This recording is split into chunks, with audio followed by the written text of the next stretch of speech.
Welcome back to Coffee with Mia. I'm so happy you're here to spend your time with me. Okay, today I want to talk about something that confuses a lot of people. I want you to think how your husband or your boyfriend communicates with you and how you communicate with them. You say you're communicating. You say that you're expressing yourself, and you do say that you tell them how you feel. And you feel unseen. You feel that your needs are unmet. And honestly, you feel disconnected. So now let's just jump to the worst case scenario because that's human nature. And now you're thinking to yourself, they don't get me. They don't care. Or this is not working. But before you bring this to the worst case scenario, let me say something very clearly. You don't have a communication problem. You have a translation problem. Gina and I were just talking about this the other day. And when she was telling me about this, and we were discussing it, it made perfect sense. You're speaking one love language, and you're expecting the other person to understand that. And that right there, that is where the disconnect lives. Okay, let's break this down simply. There are 5 love languages. The first one is words of affirmation.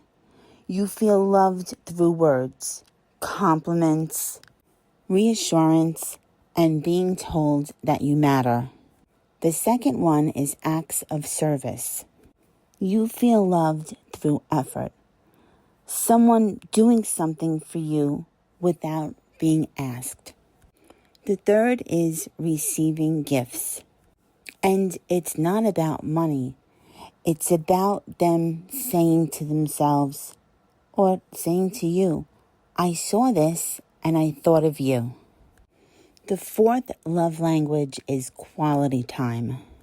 That's undivided attention, presence, not just being around, but being with you. And the fifth and final love language is physical touch. That's affection, connection, and closeness. Okay, now here's where people get it wrong. They give love the way they feel it. And they assume that that's how the other person will receive it. So now you have this dynamic. You're giving, they're receiving, and both of you is sitting there thinking, why doesn't this feel good? Okay, let me give you an example. You're big on words or affirmation. You need to hear it. But the other person you're with, they show love through acts of service. They love doing things for you. They're doing things for you constantly. They're showing up. They're helping. They're handling things.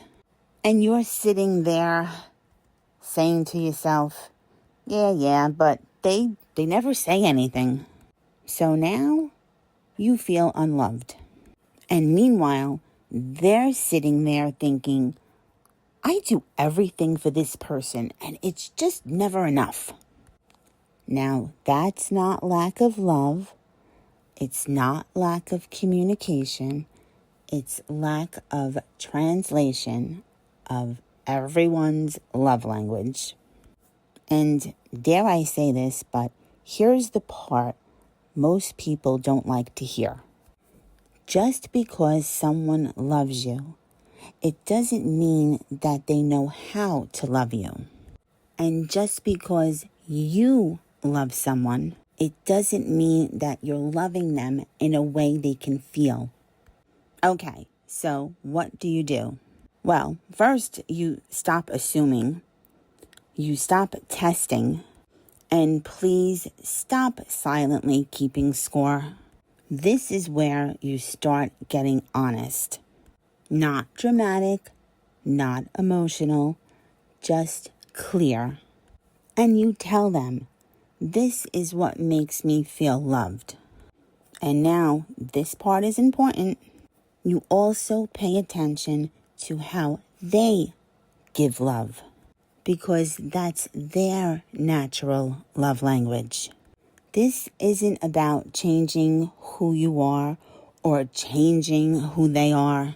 It's about understanding what actually happens. Because you know what? Once you see it, you stop taking everything so personally.